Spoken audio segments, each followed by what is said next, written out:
this is a question about, do you make decisions with your heart or do you make decisions with your head? And how the hell do you know? How do you know? In fact, I was just talking with my creative director, and she was sharing with me that a friend of hers is going through this terrible thing right now. It's not terrible. It's just what happens in life, where she knows that the relationship that she's in isn't right.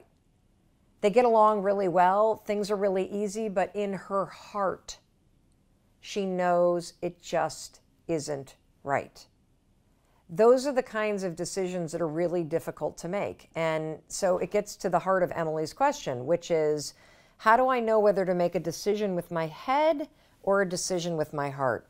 I'm the kind of person that believes you should always make decisions with your heart and soul.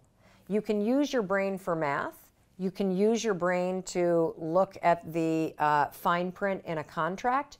But when it comes to the actual feel of the decision, you always want to go inward and check it against your heart and soul. How do you do that? Here's the simple test.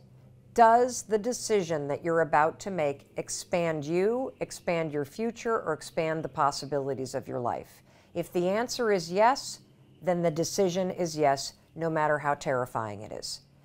If you conversely look at the choice that you have to make, and the decision will shrink you, will silence you, will inhibit you in some way, then the answer is no. No matter how easy the decision is, no matter how safe the decision is, the answer is no. Now, one of the things I want to point out, that when you start to use this, does it expand or does it shrink me? Does it open possibilities or does it keep things closed? Does it raise my voice or does it silence me, right? Is that there's always a short-term and a long-term impact to the decision.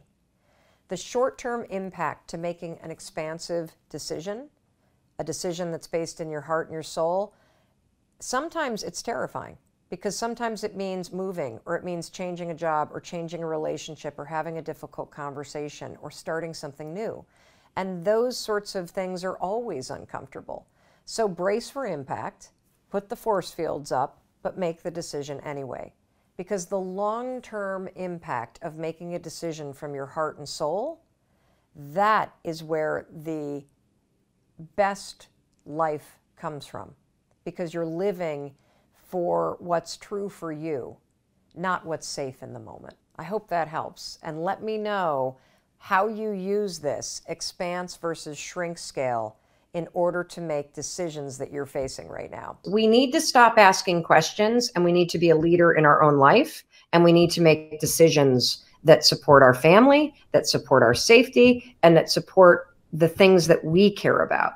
And this all started to go down when we were still taping last week, and Mindy made the decision to get rid of audiences. And there were tons of phone calls back and forth with our production company and with various people about, should we get rid of audiences? Should we not get rid of audiences? What are we doing? What are we not doing? Lots of questioning. I'm sure you're questioning right now. Do you know one of the biggest things that everybody's questioning right now, at least in my friend group, because I've got a 21-year-old who's a junior in college, a 19-year-old who's a freshman in college, and a soon-to-be 15-year-old, is everybody's been relating to self-isolation like it's some big snow day. It's not. And so what everybody is asking each other in my friend group right now is, the kids that are coming home from college, the kids that are home from high school, the kids that are home from middle school, should they be allowed to get together? Should they be on play dates right now? And here's the thing. First of all, I think absolutely not, because self-isolation means you're protecting yourself and your family from all the people out there who you don't know who they've come in contact with. If these kids have come home on airplanes, if they've been on school buses, most of these kids don't have any symptoms. Self-isolation means you isolate yourself with your family. And so to me, the decision needs to be made, because you can spend the next week questioning whether or not you should get a haircut, questioning whether or not you should let your friends come over, questioning whether or not you should get together with the neighbors. And what really needs to happen right now is you need to be able to make decisions that support you and your family. Because when you start making decisions, you move out of thinking and ruminating and stressing and feeling analysis paralysis. And the second you make a decision, sorry, kids, you're going to hate this, but no friends are coming over for 2 weeks, because that's what the leading epidemiologists say.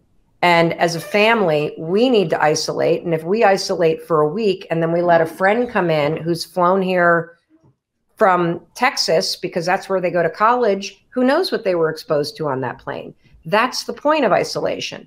Now, am I excited for the blowback when our kids are basically told you're stuck with mom and dad for 2 weeks? Nope, not excited for that at all. But in this moment in time, you really need to be making decisions, because that's where the power is going to come. And the other thing is that your kids are going to be looking to you for certainty. And so here's the scope in which I am making decisions with my husband. What do we need to do as a family in order to keep ourselves safe? And what do we need to do as a family in order to keep ourselves positive? And what do we need to do as a family in order to change our routine every day to something new, since we are in a very new and a very temporary moment of time, where a new routine to the day helps all 5 of us in our family seize the opportunity that these next 2 to 3 weeks are. Because here's the other thing that I know. There's not a single challenge that you've faced in your life that hasn't made you a stronger and better person. And there is no doubt that this is a challenging moment in time. Even if you're not in a hot spot, even if you're not in a country that is not quite in a lockdown yet, this is going to be a challenging time globally. If you listen to the experts, it's coming. And so on yesterday's broadcast, what I talked about are the 3 things that I want you to focus on. So I'm going to repeat them. And then I want you to write in the comments, where do you need to make a decision? Where are you questioning?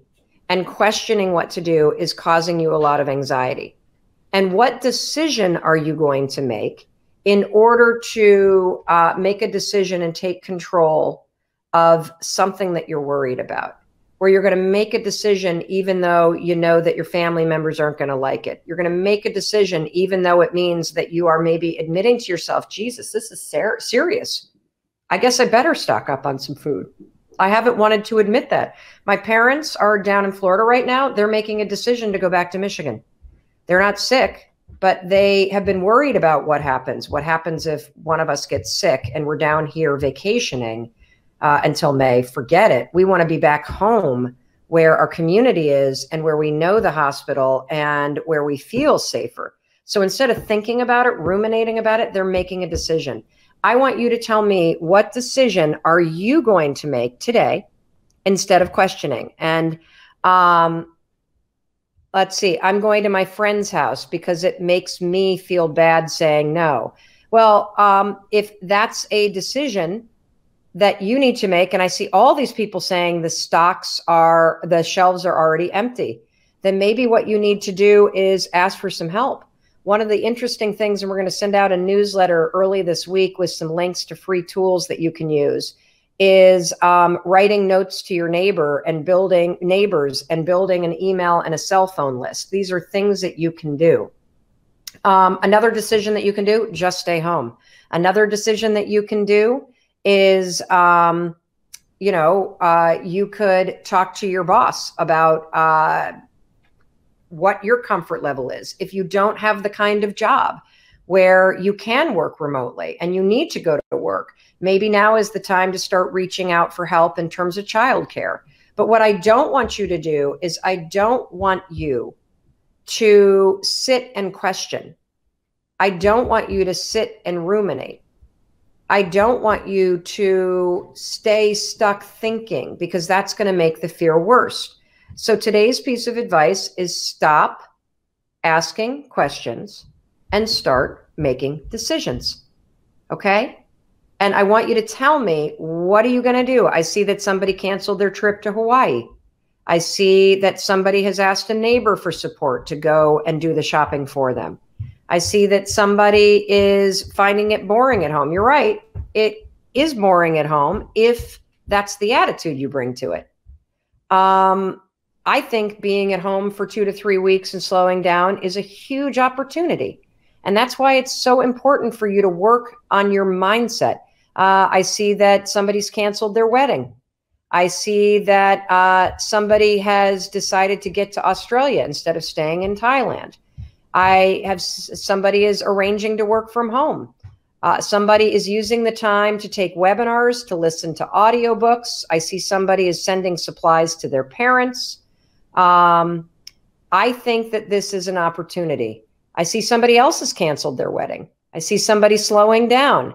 I see somebody that has decided to put things on pause and to start to work on projects around the house. Yes, you can get through this. And you're going to get through this if we stay connected. Okay? And you're going to get through this if you ask for help if you need it.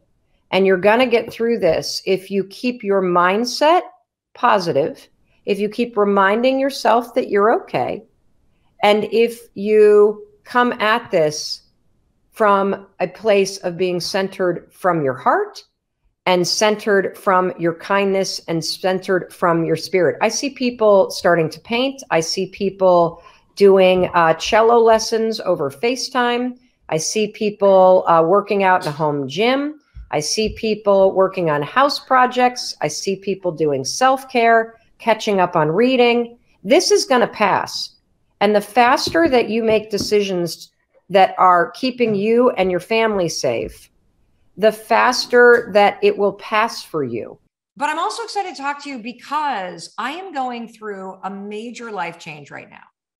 And I consider myself to be a very confident person. Mm-hmm. And this major life change has literally rocked my world. And I am in a daily battle with self-doubt, with fear, and maybe you watching at home, you know, you've experienced a time, or you can relate to this idea that you have made a decision. Maybe it's to end your marriage, or it's to change your career, or it's to move across country, or it's to heal yourself, or to not have kids. Or in my case, my husband and I made a decision to sell the family home that we have raised our kids in for 24 years. I've lived almost half my life here. My parents, Lisa, never moved from the home I grew up in. My grandfather was born in the house and died in the house that my mother was raised in on a big farm. Like, this has never been modeled for me. And so when I made the decision, everybody, it felt right. And I knew it was the right decision.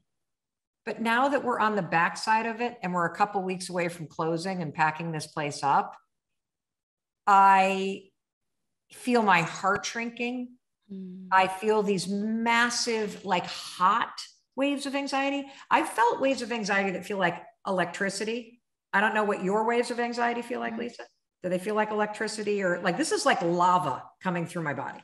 It feels like I've got a beating drum in my chest, and it's like, and it almost like vibrates throughout my whole body. That's kind of how it feels to me. Lisa, I have not felt this anxious and like scared in decades. Decades. And so, you know, you wrote this book, Radical Confidence, and I do not feel radically confident right now. I feel like the Mel Robbins that I know has been knocked on her ass, and I'm wallowing, and I am doing all the things that I know to do. Get up, get moving, don't drink, move your body, reach out to friends, journal, go to therapy. Like, I am so busy. I think almost trying to outrun the fear. Yes. And I don't know if you've ever had this experience, but what were you going to say? Because I just saw you go.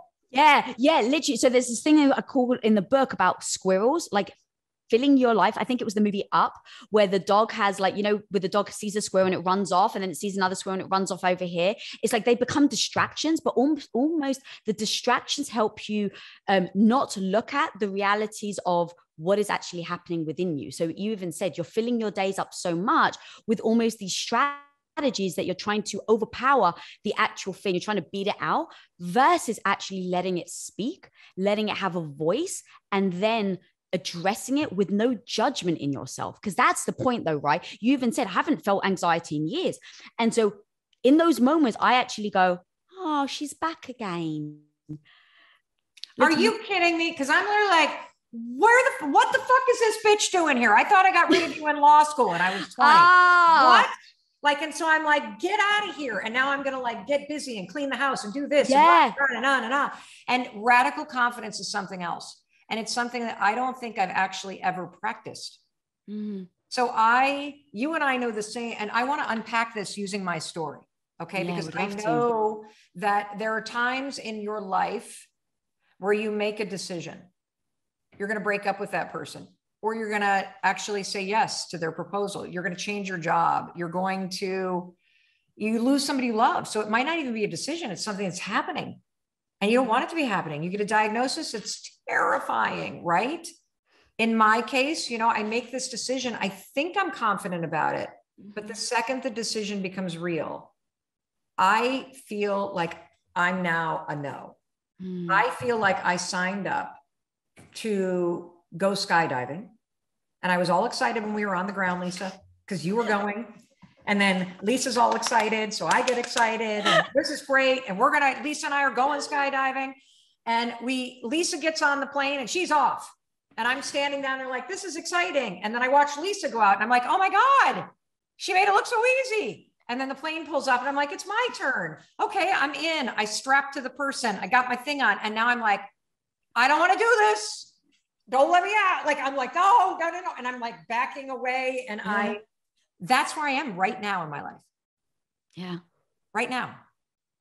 And so how can I face this situation and find or use radical confidence to help me navigate through one of the literally most emotional decisions I've made in my life?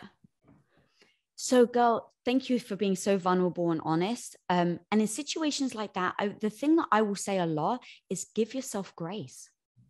Like give yourself grace that maybe some part, right? You're trying to push her out like, no, oh my God, I thought I got rid of her. I tried that too. I really did. And anytime I tried something new, anytime I made a different decision in my life, she would come back again. And I would beat myself up over the fact that she would come back again. And so I realized, what if I just embrace her? What if I'm just like, oh, okay, you're back here again. That's okay. But remember, I'm not going to let you drive my life, and kind of just reminding yourself that instead of beating yourself up, allowing her to come back and say, why is she back again? What is she trying to tell me? So taking the negative voice that is the bitch and then saying, how on earth can this be my best friend? And maybe she's how the hell do you do that? Because when that fear comes up, Lisa, it is terrifying.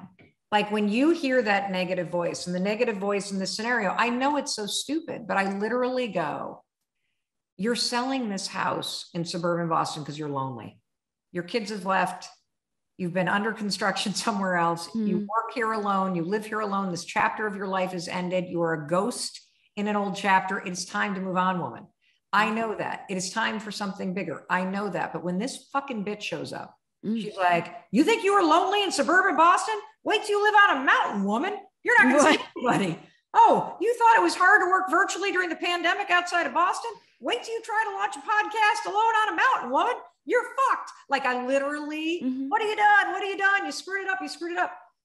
How do you have this no BS method.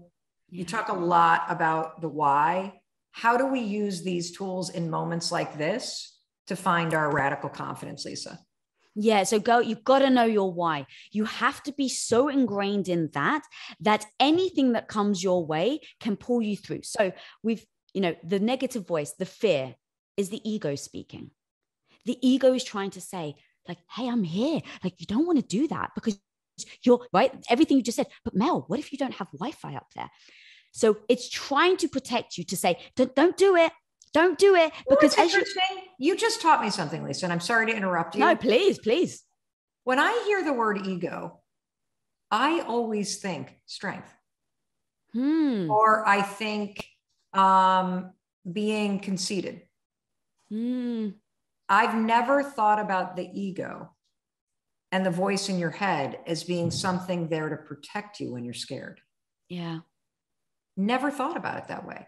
So if I can understand this, and I would love to hear where you've done this in your life, where you've been paralyzed, that you have to, one of the key principles of practicing radical confidence, particularly in moments like ones I'm going through right now, is you have to attach yourself to why do you want to jump out of this airplane?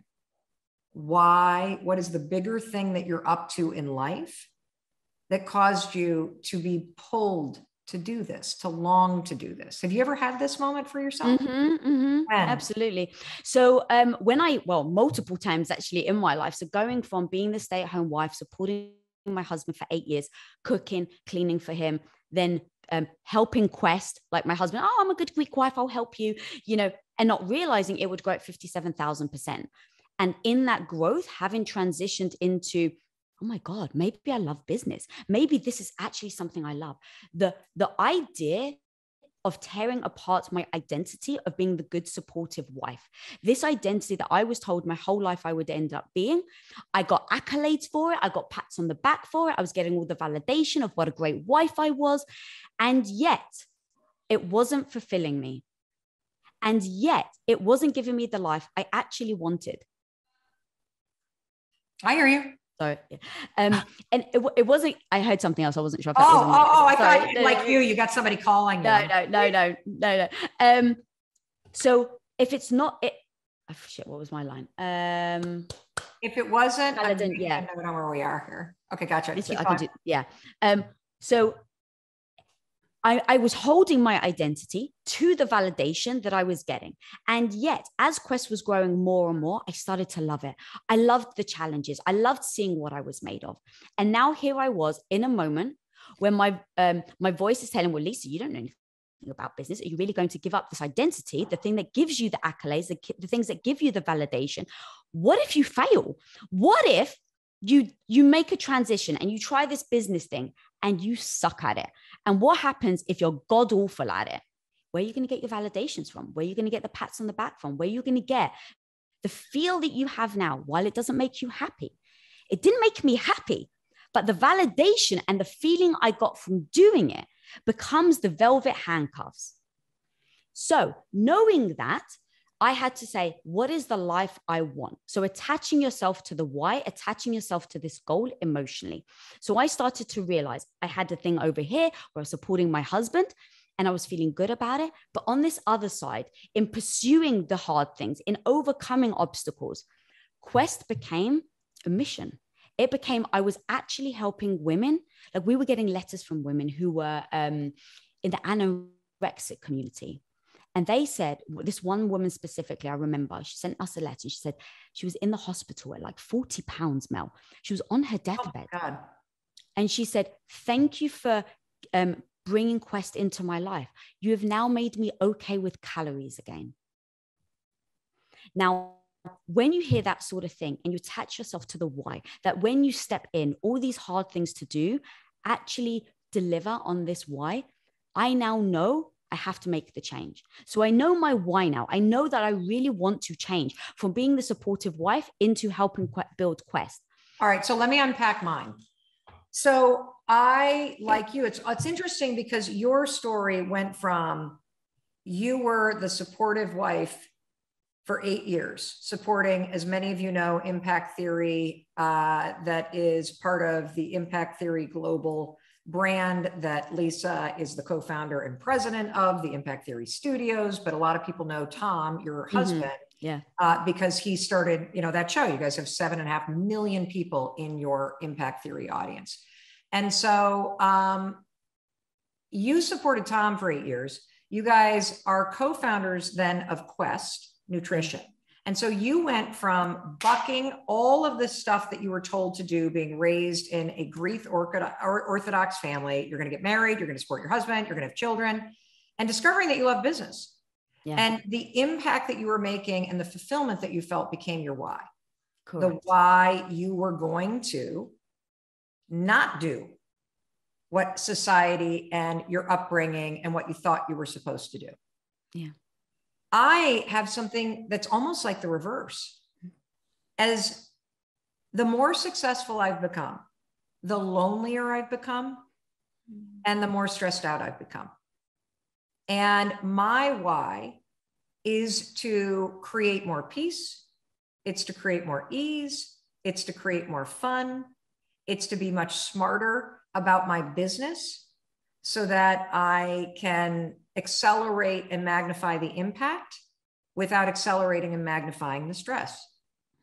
And a big piece of me deciding that it was time to sell this house is because I race back and forth and back and forth and back and forth and back and forth and jump on planes, and I am never anywhere, which is why I'm lonely. And it's just like it probably scared you to not do what you had been told you should do and had been doing forever. It scares me to slow down and to approach business very differently so that I can have all the things that I really want, which is more time with my family, more peace, and a bit of separation between the empire and the impact that I love building and the peace that I need and the connection that I need in my personal life.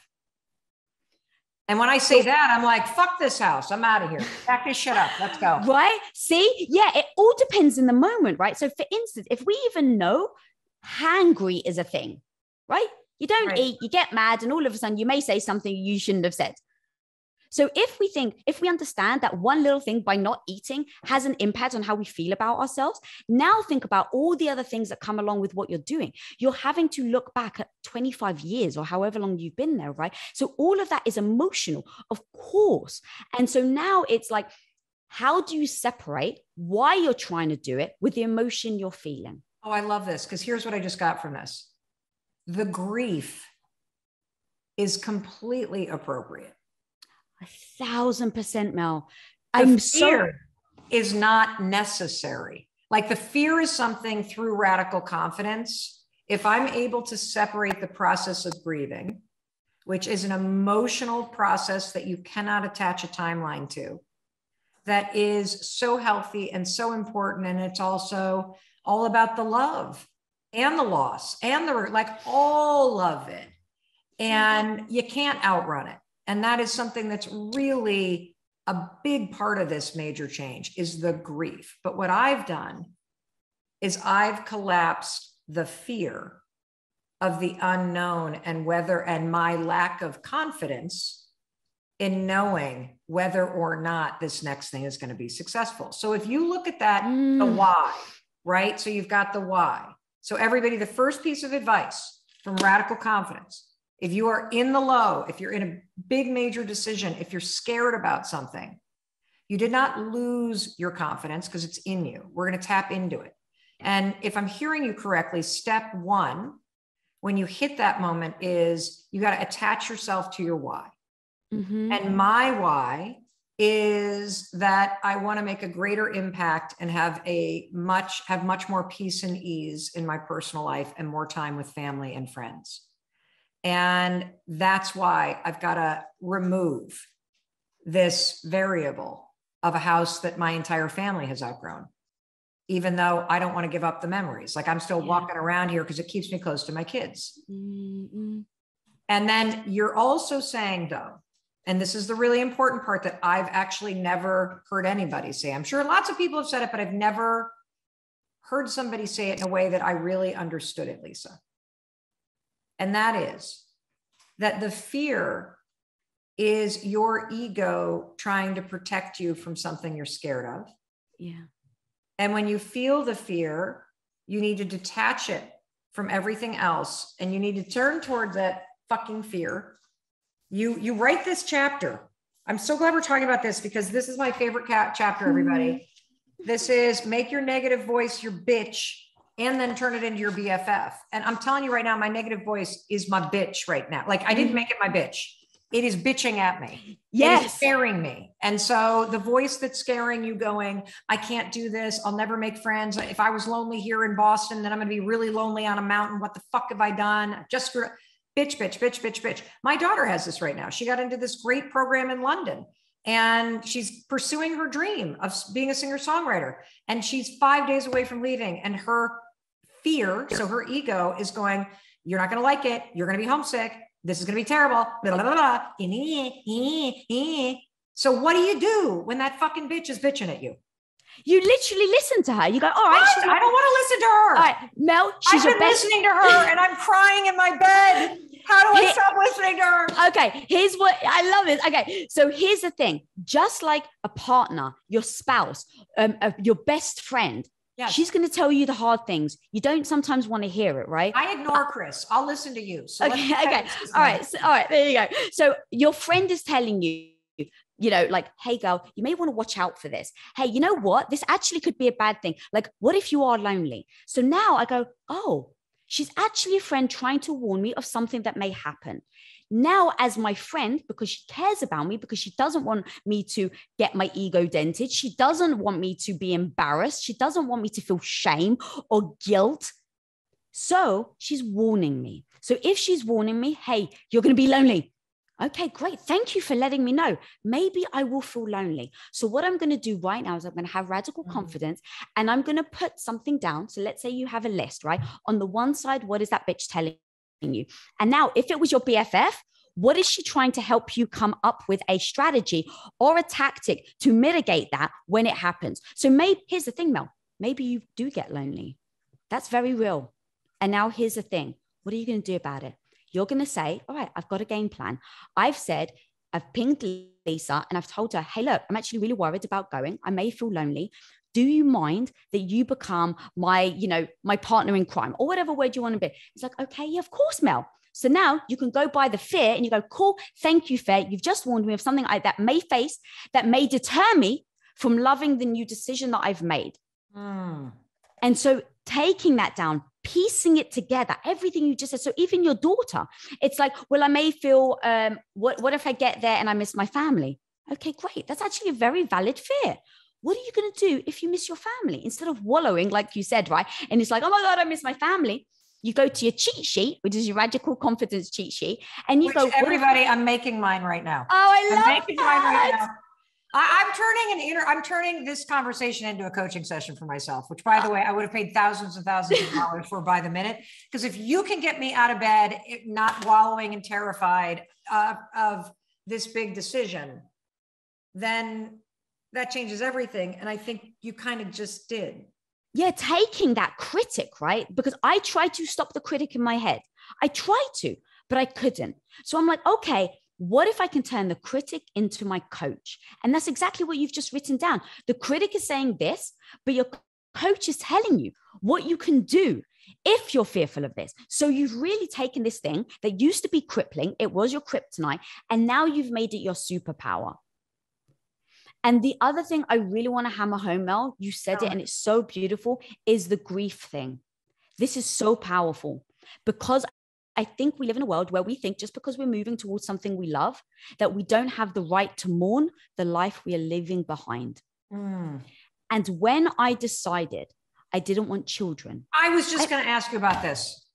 Okay. When you said that, I literally was like, I have to ask her, because you on social media are such an empowering voice for anyone who has decided that they're not going to have kids. They just not what they want in terms of the way that you want to live your life. Yeah. So is there grief for you? And how did you come to that decision for yourself? And why are you personally so vocal about the decision?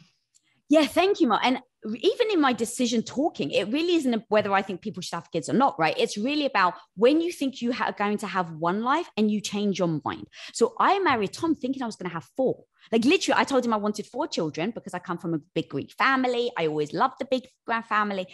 And 10, 15 years in, when I realized I love entrepreneurship, I have a chapter called Open Up the Can of Worms and Embrace the Ick. Now, open up the can of worms is me asking myself the hard question. Do I actually want children?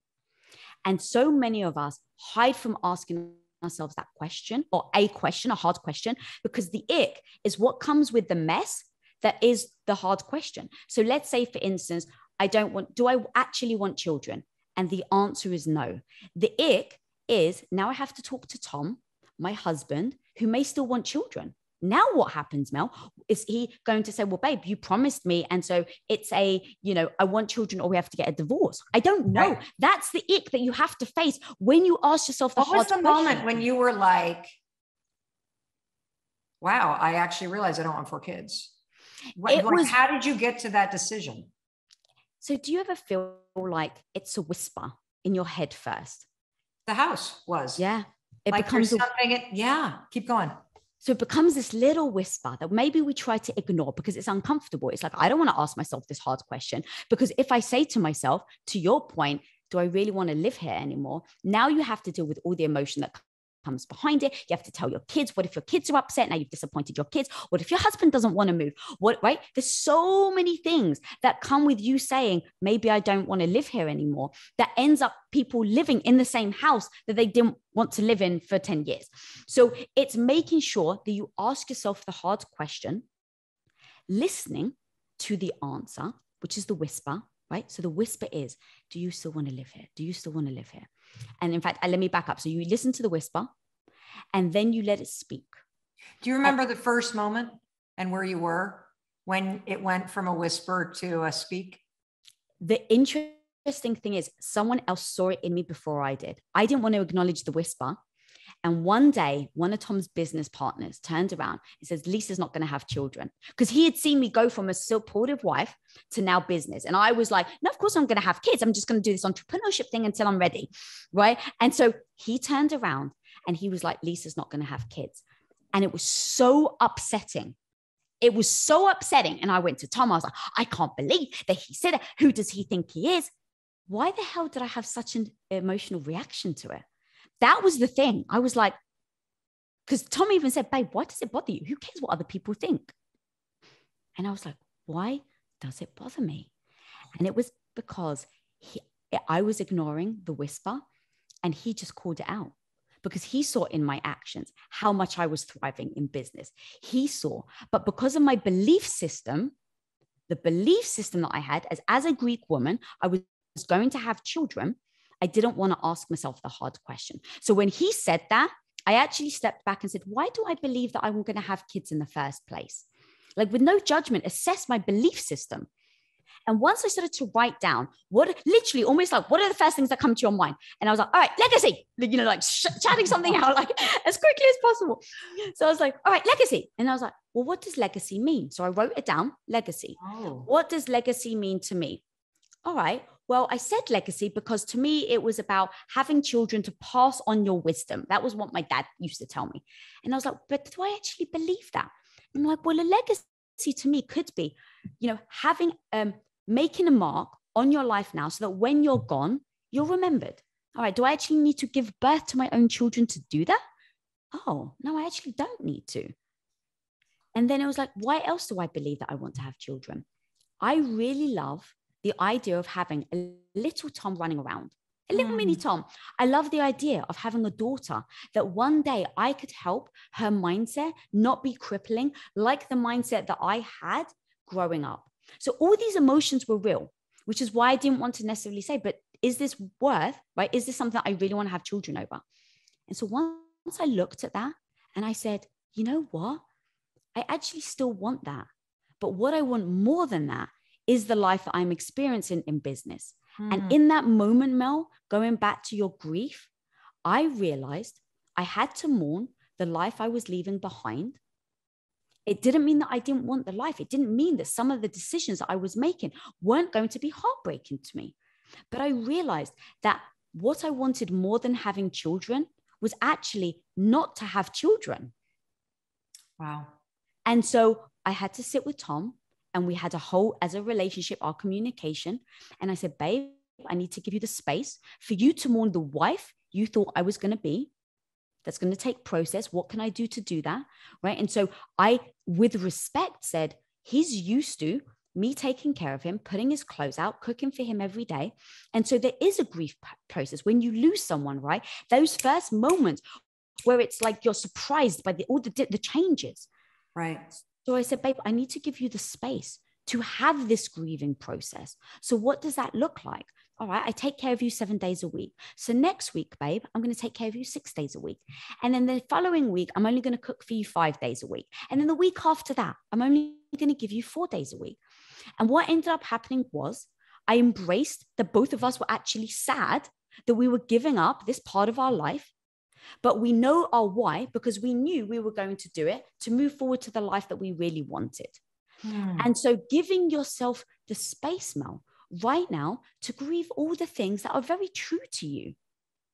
But to have that why, which is where we started, but to make sure that the grief doesn't deter you from your why. This is so beautiful. This is so beautiful. I can't tell you how much I've gotten out of this. I want to try to unpack it because I think it's so valuable what we've just discussed. And as somebody who has spent a lot of time running and a lot of time being faster. I mean, even just think about the 5-second rule. If I move faster than the anxiety, I won't be there when it hits. Right. But the problem that I faced, and it has worked for decades, but the problem that I've now faced in making this massive life-changing decision is that in those moments when you get the diagnosis or somebody that you love dies, or you make one of the major changes, your anxiety catches up.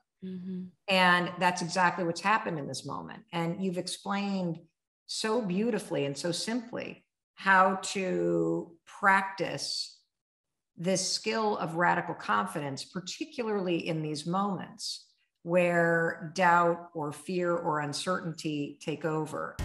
So we're about to get in with Mel, decision making, and her philosophy on how she makes decisions in her life. This is really important because literally your entire life is made up of decisions, right? And it all is what's gonna set you up for either success or failure. And at the end of the day, I'm a huge component of the 3 C's. Choices, chances, change. You have to make a choice to take a chance on your life or you're never gonna see a change. But we're gonna go deeper than that. Mel's gonna discuss what she calls outcome thinking, how she makes her choices, how she really decides if it's right or wrong for her. And it's something that I think you can really use as a framework to make some of the most important decisions in your life.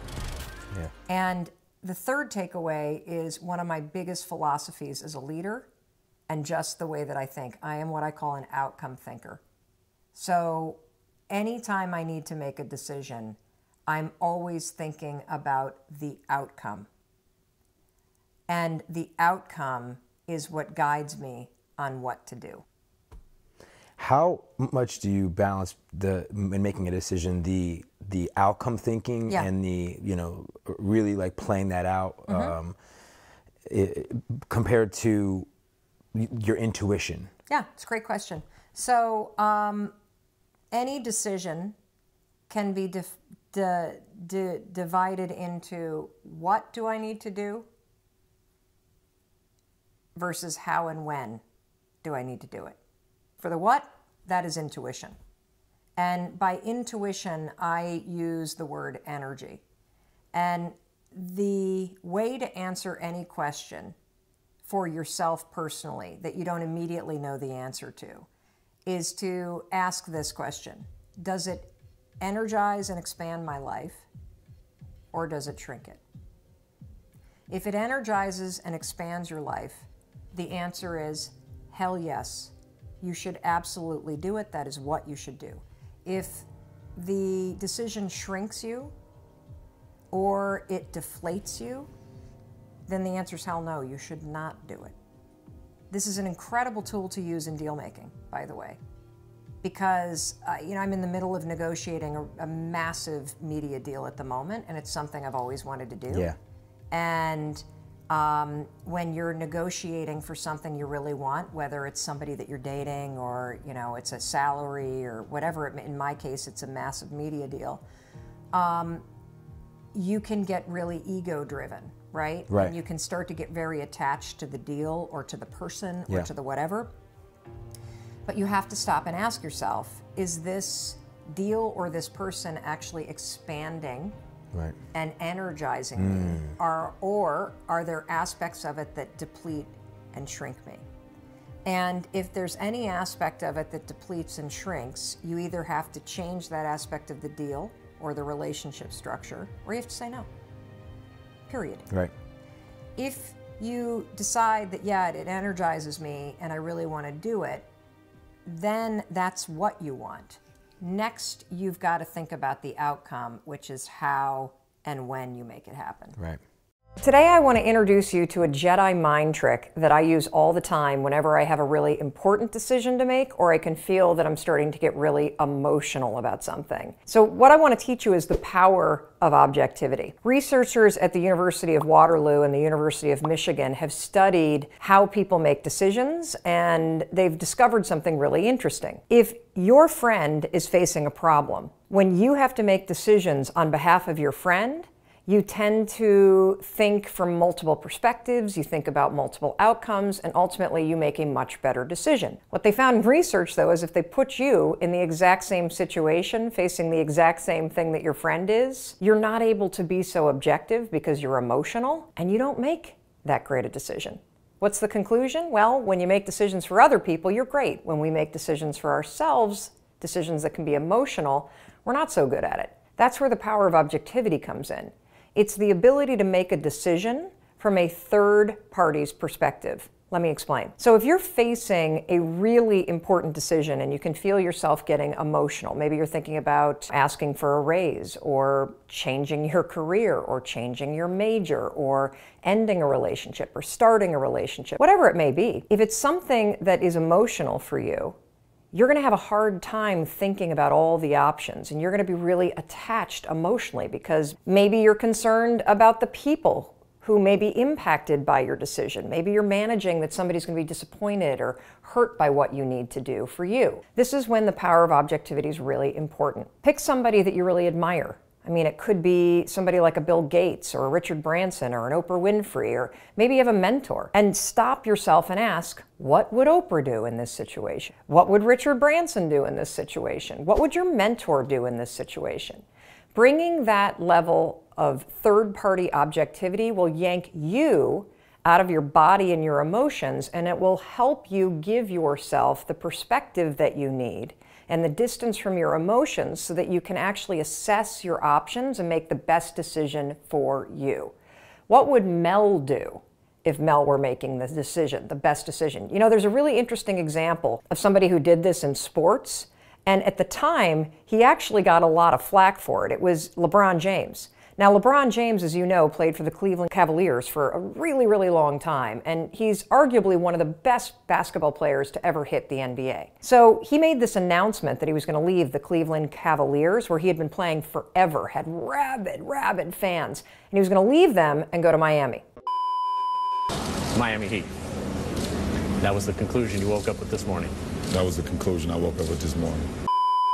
He was giving an interview to ESPN, and what he said was this. He said, LeBron James needs to do what's best for LeBron James.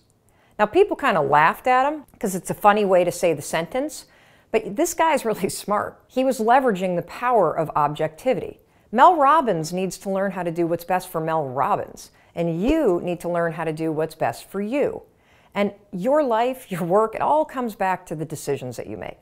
So the next time that you're facing a really important decision, or you start to feel that you're getting wrapped around the axle because you're thinking about what everybody else is going to think or how this is going to impact people that you care about, stop.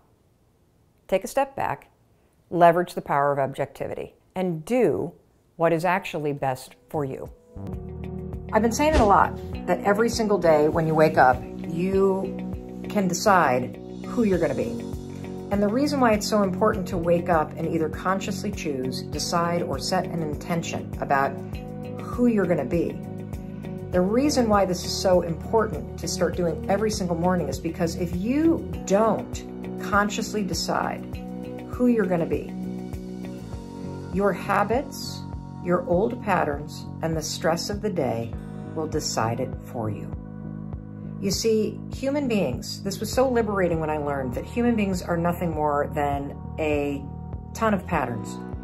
We learn patterns from other people, And then we repeat those patterns.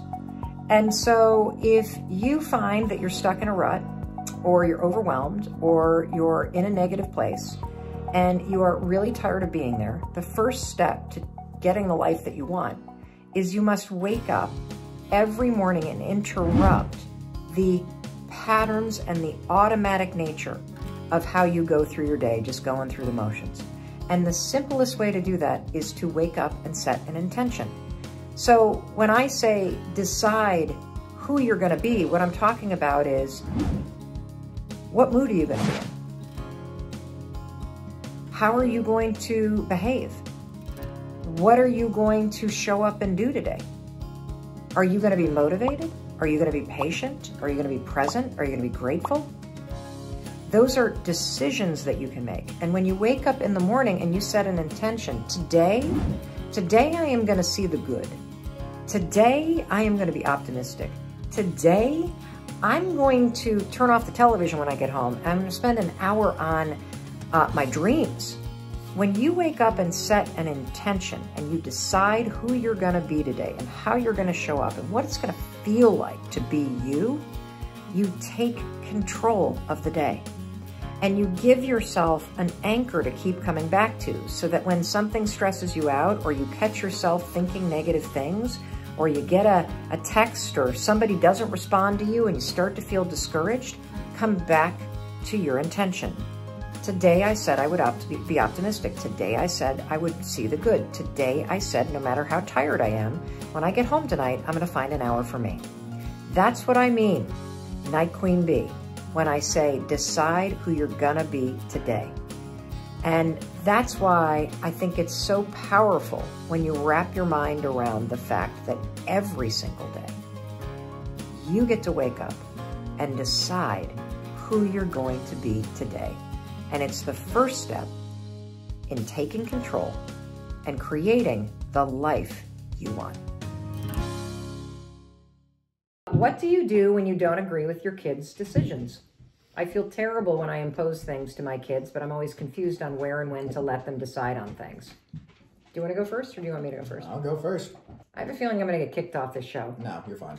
It definitely depends on what the kid wants to do, you know? Like, if the kid wants to go, like, smoke weed and drink alcohol, yeah, you should probably say something. Or like, they want to change something major about their looks, you might want to, like, talk to them about why they want to do that. But, like, small decisions, I don't think you should, like, worry about them, you know? I mean, it really depends on the decisions, you know? Like, the question, like, personally, I think okay, I'm not going to say I can't answer it, but it's like, it's kind of hard to wonder what decisions they're making, because it could be any decision. Like, do they want to go hang out with their friends and you don't want to let them? Or like, are they trying to stay up late and you don't like that? Or is it like, are they trying to smoke weed in the basement? Like, yeah, it can be a lot of things. Okay, so here's how I kind of think about this.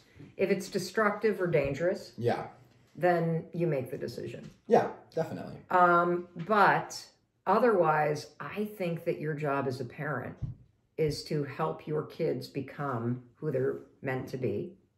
And the number one skill is self-awareness. And the only way your kids are going to learn how to make decisions is, to teach them how to do it. And that always means that you're allowing them to make most decisions for them. And I'm talking teenagers here. And it also like, when they face for like some bad decisions, you might, like, if it's not too bad, this might sound strange, but if it's not too bad, then you might let them make it, because YOLO. Stop.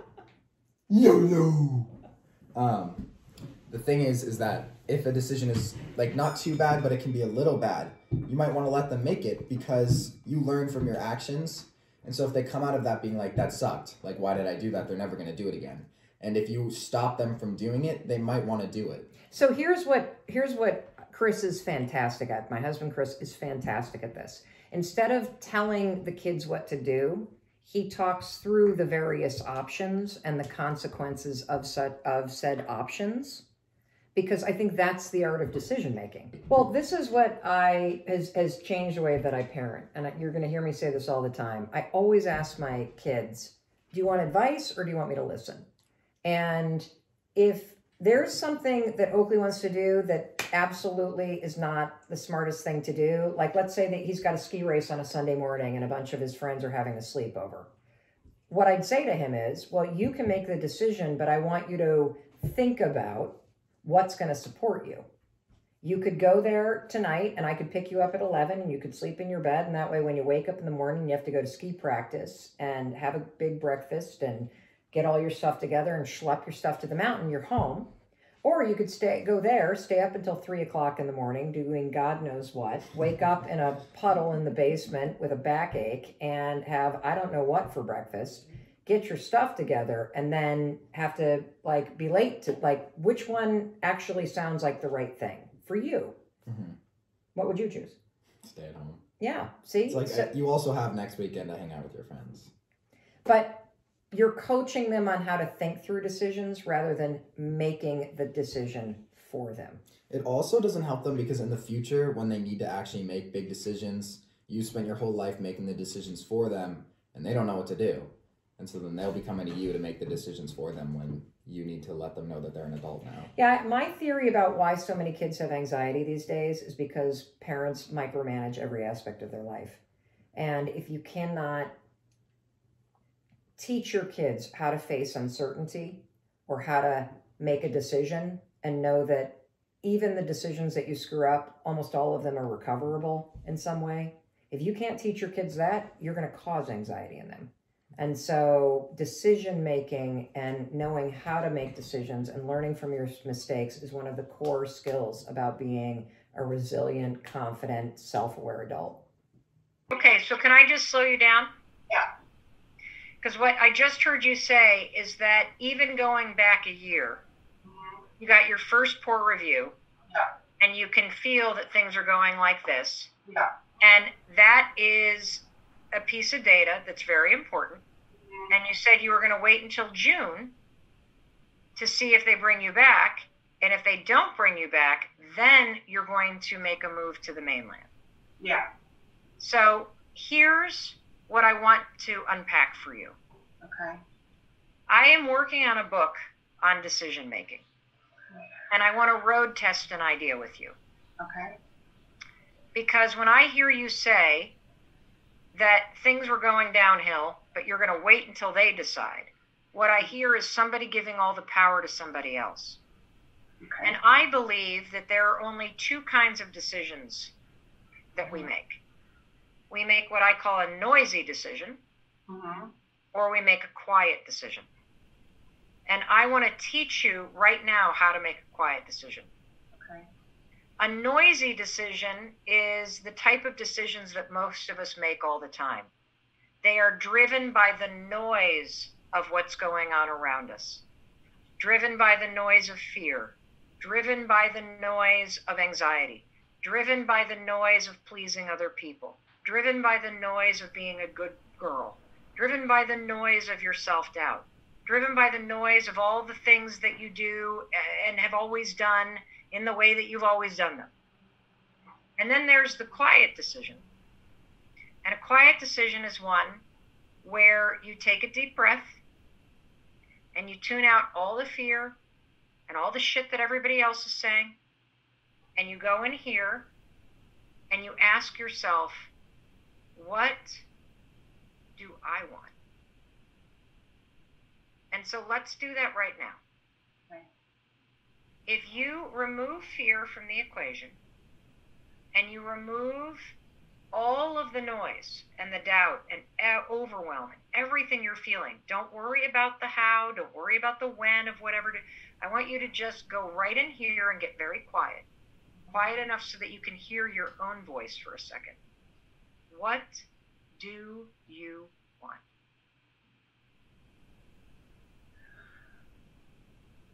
This is what I was thinking about late last year when we started doing Best Decade Ever.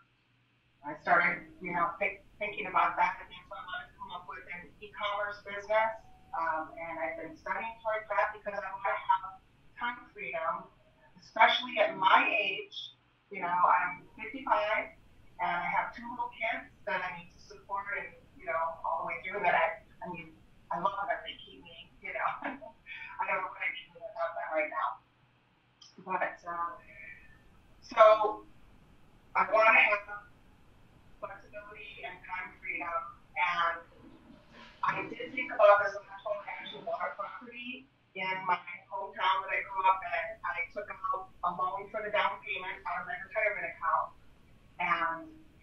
can I ask you a question? Because here's what I hear. I hear you saying you want to pursue this side business, and that you want to move. Yes, it's hard to leave away, but I think it's the best thing.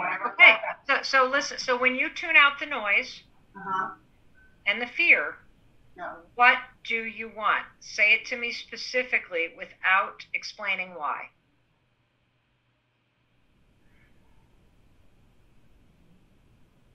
Yeah, I want to move, and yeah, I want to move and start a new life, start over. Terrific. Okay, there you go. There's your decision. Yeah. So fuck what this company does. Yeah. You want to move. Yeah. And that is a quiet decision. It's a decision that chooses you. It's a decision that comes from courage. It's a decision that is purposeful. And so now what we do is move into the execution part of that decision. We have decided you're moving. Okay. So when are you moving? I think August, September later. I want you to pick a date. Okay.